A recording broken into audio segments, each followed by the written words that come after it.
मितुल्स kitchen में आप सभी का स्वागत है। बिना किसी ओवन के घर पर बहुत आसान तरीके से किसी भी केक की आइसिंग के लिए चॉकलेट फ्लेवर का स्पंज केक आज हम बनाकर तैयार करने वाले हैं। तो चलिए चॉकलेट फ्लेवर का स्पंज केक बनाना शुरू करते हैं। उसके लिए यहाँ मैंने 1 कप मैदा ली है। अगर आप इसे ग्राम में मेजर करते हैं तो ये 150 ग्राम मैदा है। अब हम इसे छानेंगे। तो छानने के लिए यहाँ मैंने एक बाउल के ऊपर छन्नी रख ली है और इसमें ये मैदा डाल देते हैं और इसमें अब हम आधा चम्मच बेकिंग सोडा डालेंगे और 1 चम्मच बेकिंग पाउडर डाल देते हैं। सभी चीज़ों को अच्छे से मिक्स कर लेंगे। फ्रेंड्स, यहाँ मैं इसे चॉकलेट फ्लेवर में बना रही हूँ तो इसमें मैं 2 बड़े चम्मच कोको पाउडर डाल देती हूँ। कोको पाउडर को इसके साथ अच्छे से मिक्स करेंगे और अगर आप इसे प्लेन केक बनाना चाहते हैं वनीला फ्लेवर का तो आप कोको पाउडर को स्किप कर दें और प्लेन केक आप बना सकते हैं इससे। अब सभी चीज़ों को मैंने अच्छे से छान लिया है। एक बार सभी इंग्रेडिएंट्स को अच्छे से मिक्स कर लेते हैं। फ्रेंड्स, इस तरीके से छानना बहुत ज़रूरी होता है। मैदा को हमने अच्छे से छान लिया है। अब इसे साइड में रख लेते हैं। एक बाउल में मैंने 75 ग्राम बटर लिया है। बटर को हम पहले बीट करेंगे। यहाँ मैं इलेक्ट्रिक बीटर का यूज़ कर रही हूँ। आप चाहें तो हैंड बीटर की हेल्प से भी इसे बीट कर सकते हैं। बटर को आपको रूम टेम्परेचर पर ही इस्तेमाल करना है। तो इसे बीट कर लेते हैं पहले। तो इसे मैंने थोड़ा सा बीट कर लिया है। अब हम इसमें 4 बड़े चम्मच ऑयल डाल देते हैं। आप कोई भी कुकिंग ऑयल का यूज़ कर सकते हैं। 4 बड़े चम्मच पिसी हुई चीनी डाल देते हैं और 1/4 कप हम इसमें कंडेंस मिल्क डालेंगे। कंडेंस मिल्क आप घर पे भी बहुत आसानी से बना सकते हैं। इसकी रेसिपी मैंने अपने चैनल पर अपलोड की है, आप उस रेसिपी को देख सकते हैं। 1 चम्मच वनीला एसेंस डाल देते हैं। सभी चीज़ों को 1 मिनट के लिए फिर से बीट कर लेते हैं।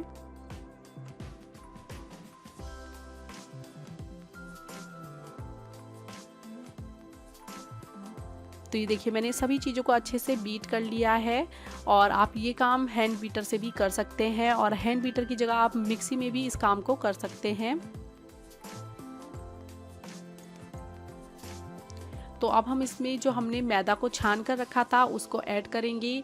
थोड़ा थोड़ा करके हमें मैदा को इसमें ऐड करना है और एक साथ सारी मैदा ना डालें। थोड़ा थोड़ा मैदा डालते जाएं और इसे अच्छे से मिक्स करते जाएं। मिक्स करते टाइम बीटर की स्पीड को लो पे रखेंगे और धीरे धीरे स्पीड बढ़ाते जाएंगे।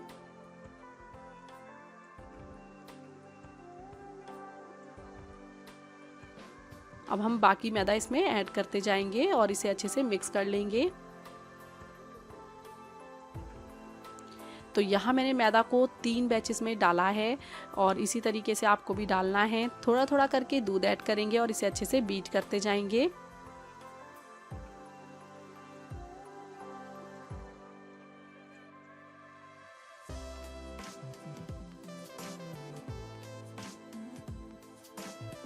तो बैटर हमारा बनकर तैयार हो गया है और इस बैटर को बनाने के लिए यहाँ मैंने 1 कप दूध का इस्तेमाल किया है और जो बैटर है वो इस तरीके से जब हम इसे देखें तो ये रिबन के फॉर्म में गिरना चाहिए। बैटर बिल्कुल तैयार है। तो चलिए केक टिन को रेडी कर लेते हैं। केक टिन को ग्रीस करने के लिए यहाँ 2 से 4 बूंद ऑयल डालेंगे और इसे अच्छे से ब्रश से फैला लेंगे। फ्रेंड्स, आप इसकी जगह बटर का भी इस्तेमाल कर सकते हैं और यहाँ पे बटर पेपर का इस्तेमाल करके भी आप इसको केक टिन को रेडी कर सकते हैं। आधा चम्मच के करीब मैदा डालेंगे और मैदा डाल के इसे अच्छे से मैदे से डस्ट करेंगे। जैसे आपको वीडियो में दिखाया जा रहा है बिल्कुल उसी तरीके से आपको मैदा को अच्छे से पूरे केक टिन में फैला लेना है। तो एक्स्ट्रा मैदा को हम अलग निकाल देते हैं। अब हमारा केक टिन रेडी हो चुका है तो अपने बैटर को इसमें डालेंगे। फ्रेंड्स, आप देख सकते हैं कितना बढ़िया बैटर बना है। जब आप बैटर को इसमें गिराएंगे तो बिल्कुल इसी तरीके से ये रिबन के फॉर्म में गिरना चाहिए। बिल्कुल परफेक्ट कंसिस्टेंसी है बैटर की। इसी तरीके से आपको केक का बैटर रेडी करना है। अगर आप इसे वनीला फ्लेवर का स्पंज केक बनाना चाहते हैं तो आप इसमें कोको पाउडर ऐड ना करें और सिंपल आपका plane vanilla sponge cake ready हो जाएगा। तो आप इसी मेथड से दोनों फ्लेवर में केक को बना सकते हैं।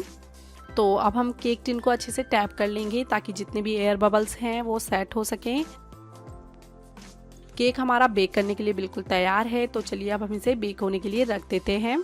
बेक करने के लिए यहाँ मैंने कढ़ाई को पहले से ही प्रीहीट होने के लिए रख दिया था। कढ़ाई को प्रीहीट करने के लिए आप इसमें 1 कप के करीब नमक डाल दें और नमक के ऊपर एक स्टैंड रख दें और एक ढक्कन से ढककर मीडियम फ्लेम पर आप इसे रख दें। जब तक आप केक का बैटर बनाकर तैयार करेंगे तब तक आपकी कढ़ाई भी प्रीहीट हो जाएगी। कढ़ाई हमारी प्रीहीट हो चुकी है। केक टिन को इसमें रख देते हैं और ऊपर से ढक्कन से इसे ढक देंगे। अब हम इसे 30 से 35 मिनट के लिए लो फ्लेम पर बेक करेंगे।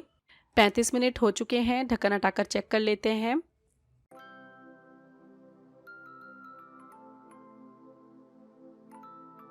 तो ये चेक करने के लिए मैंने एक टूथपिक लिया है। टूथपिक को केक के सेंटर में डालकर चेक करेंगे।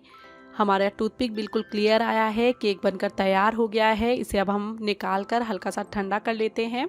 केक हमारा ठंडा हो चुका है। केक टिन में से इसे बाहर निकाल लेते हैं। अब एक नाइफ की हेल्प से हम इसके साइड्स से इसे स्क्रैच कर लेते हैं और इसे एक प्लेट पे निकालेंगे। अगर आपको रेसिपी पसंद आ रही है तो प्लीज़ इसे लाइक करना बिल्कुल भी मत भूलें। एक प्लेट को इसके ऊपर रखेंगे और इस तरीके से इसे पलटकर बाहर निकालेंगे। हल्का हल्का सा टैप करेंगे और केक बहुत आसानी से निकल आता है।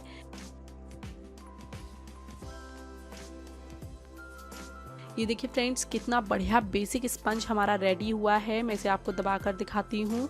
बहुत ही बढ़िया स्पंज केक रेडी हुआ है और केक का कलर भी बहुत अच्छा आया है, डार्क चॉकलेट कलर में।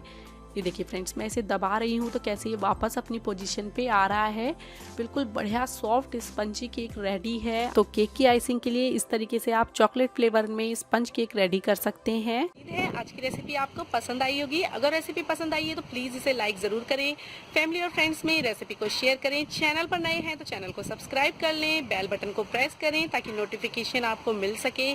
तो मिलते हैं अगली वीडियो में, तब तक के लिए बाय।